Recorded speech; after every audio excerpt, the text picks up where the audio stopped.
बिस्मिल्लाहिर्रहमानिर्रहीम। मेरा नाम डॉक्टर आसिफ इस्लाम है और मैं अलहरम मेडिकल कम्प्लेक्स में as an in charge physical therapy and rehabilitation centre काम कर रहा हूँ। तो आज हम जिस टॉपिक पे बात करेंगे वो बैक पेन है, इसकी डिफरेंट कॉजेज़ और ट्रीटमेंट के हवाले से, और स्पेसिफ़िकली जो एक बैक पेन की एक रीज़न है जिसमें एक कॉज है डिस्क प्रोलैप्स, उस पर थोड़ी सी बात करेंगे। तो बैक पेन बेसिकली बहुत सी इसकी रीज़न्स हो सकती हैं, मस्कुलर भी हो सकता है। इसके अलावा कुछ प्रॉब्लम्स हैं जैसे जिसमें वर्टिब्रा आगे या पीछे को डिस्प्लेस हो जाता है, उसकी वजह से हो सकती है। एक और जनरल टर्म जो यूज़ की जाती है जैसे चुक, जिसे मसल स्पैज़म कहते हैं, ये भी एक रीज़न है। फिर ओल्ड एज में ऑस्टियोपोरोसिस की वजह से बैक पेन हो सकता है। तो इसी तरह कुछ डिजीज़ हैं जो कि स्पाइन को अफेक्ट करती हैं, जिनमें एनक्लोजिंग स्पॉन्डिलाइटिस, जिसे मोरो का गैंठिया कहते हैं, तो उसकी वजह से भी बैक पेन हो सकता है। और इसके अलावा जो ऑफिस वर्कर्स हैं जिनके प्रोलॉन्ग सिटिंग आवर्स हैं, उनमें बैक पेन की वो अक्सर कंप्लेन करते हैं। इसी तरह कुछ प्रोफेशंस हैं जिसमें बार बार बेंड होना पड़ता है, झुकना पड़ता है या वेट लिफ्ट करना पड़ता है, तो उनमें भी बैक पेन होने के चांसेस होते हैं।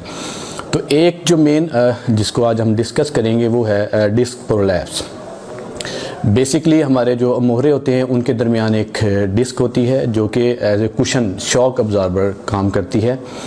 तो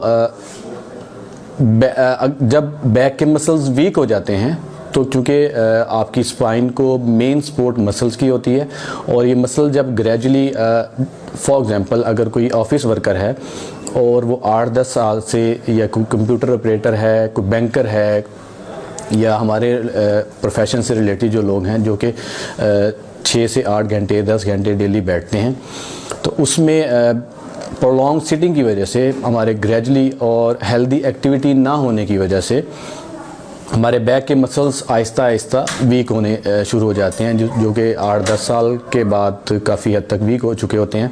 अगर हमारी उसमें कोई फिज़िकल या हेल्दी एक्टिविटी नहीं है तो ये बहुत रैपिडली वीक होते हैं। तो स्पाइन को, जैसा कि मैंने बताया कि मेन सपोर्ट जो है वो आपके मसल्स की है। जब ये मसल्स वीक होते हैं, और दूसरा एक जो और रीज़न है डिस्क प्रोलैप्स की, वो हमारा बैड पोस्चर है, क्योंकि हम usually most of the time हम बेंडिंग पोजीशन में होते हैं, फॉरवर्ड या स्लाउच पोस्चर, जैसे कि लोग अक्सर आपने देखा होगा कि वो सीधा नहीं बैठते, वो आगे ऐसे फॉरवर्ड होकर बैठते हैं।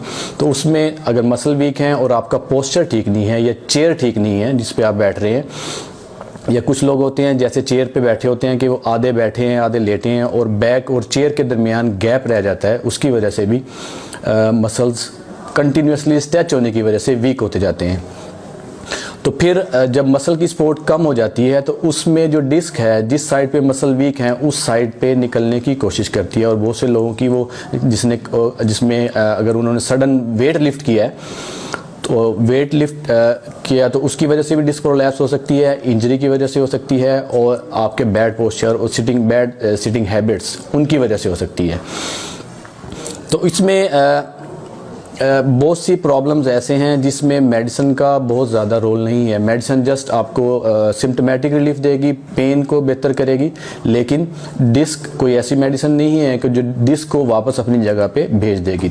तो उसके लिए जो हमारा ट्रीटमेंट है उसमें 2 मेन चीज़ें होती हैं। एक तो उसमें आप एक्सरसाइज का बहुत बड़ा रोल है, उसमें आप मसल को स्ट्रेंथन करें। ग्रेजुअली मसल जब टोन अप होते हैं तो डिस्क आहिस्ता आहिस्ता अपनी जगह पे वापस चल जाती है। दूसरा इसका जो इम्पॉर्टेंट पार्ट है वो है पोस्चर केयर, कि आपने कैसे बैठना है, सोते हुए कैसा पोस्चर होना चाहिए, आपने वेट लिफ्ट करना है तो उसका भी एक तरीका होता है कि आप बॉडी जो वेट है उसको बॉडी के करीब ला के नीज़ को बेंड करके तो उसको लिफ्ट कर सकते हैं। और आपको मुख्तलिफ, जब आप ड्राइव कर रहे हैं, जब ऑफिस में बैठे हैं, हर वक्त आपको पोस्चर का ध्यान रखना है। तो गुड जो पोस्चर हैं आप नेट पे सर्च करेंगे तो आपको वो मिल जाएंगे। बेसिकली आपने जो बैक को स्ट्रेट रखना होता है, और हमारा चूँकि मोस्टली जो लोग हैं वो स्लाउच पोस्चर में होते हैं, जो कि मोस्टली फॉरवर्ड बेंड हुए होते हैं, जिसकी वजह से ग्रेजुअली मसल्स बैक के वीक हो जाते हैं। तो इसमें आप जब बैक पेन के साथ सर्जन्स के पास जाते हैं तो वो मोस्टली उसमें कुछ इंडिकेशंस हैं जिसमें सर्जरी के बगैर ट्रीटमेंट नहीं हो सकता। जैसे अगर आपकी डिस्क प्रोलैप्स की वजह से मोहरों के दरमियान कोई नस प्रेस हो गई है और आपको जो आप बैठे हैं और टांगें आपकी बिल्कुल सुन्न हो गई हैं और सिकुड़ना शुरू हो गई हैं और साथ में यूरिन या फीकल का कंट्रोल वो ख़त्म हो गया है, तो इस कंडीशन में आपको सर्जरी की तरफ ही जाना होता है। अदरवाइज़ 90% ऑफ द केसेस वो फिज़िकली मैनेज हो जाते हैं। तो उसके लिए हम बेसिकली जो हम करते हैं कि कुछ मोडेलिटीज़ अप्लाई करते हैं जिससे बैक के मसल्स का स्पैज़म और पेन को कंट्रोल करते हैं, और उसके साथ फिर हम जो स्टार्ट करते हैं वो बेसिकली बैक स्ट्रेंथनिंग एक्सरसाइजेस। जब आप बैक के मसल को स्ट्रॉन्ग करेंगे तो डिस्क उनके टोन अप होने की वजह से डिस्क जो है ग्रेजुअली आहिस्ता आहिस्ता अपनी जगह पे वापस चली जाती है। और फिर एक अगर उसकी कोई नस प्रेस हो रही है तो उसमें हम कुछ एक्सरसाइज होती हैं जो कि नर्व को मोबिलाइज करते हैं, जिन्हें न्यूरोडायनामिक्स कहते हैं। तो उसमें साथ में फिर हम पेशेंट को एडवाइस भी करते हैं गुड पोस्चर के बारे में कि आपने कैसे बैठना है, कैसे उठना है, कैसे वेट लिफ्ट करना है। और ग्रेजुअली जो है पेशेंट 90% ऑफ द पेशेंट जो है वो रिकवर हो जाते हैं विदाउट सर्जरी। तो इस सिलसिले में हमारे 2 पेशेंट्स हैं जो कि डिस्क प्रोलैप्स के साथ थे, जो कि व्हील चेयर बाउंड थे, व्हील चेयर पे आए थे और जिनको सर्जरी एडवाइस की गई थी, लेकिन अल्हम्दुलिल्लाह वो पेशेंट्स रिकवर हुए हैं with physical therapy, exercises, care, इन तमाम चीज़ों से, और वो आज अपनी नॉर्मल लाइफ गुजार रहे हैं।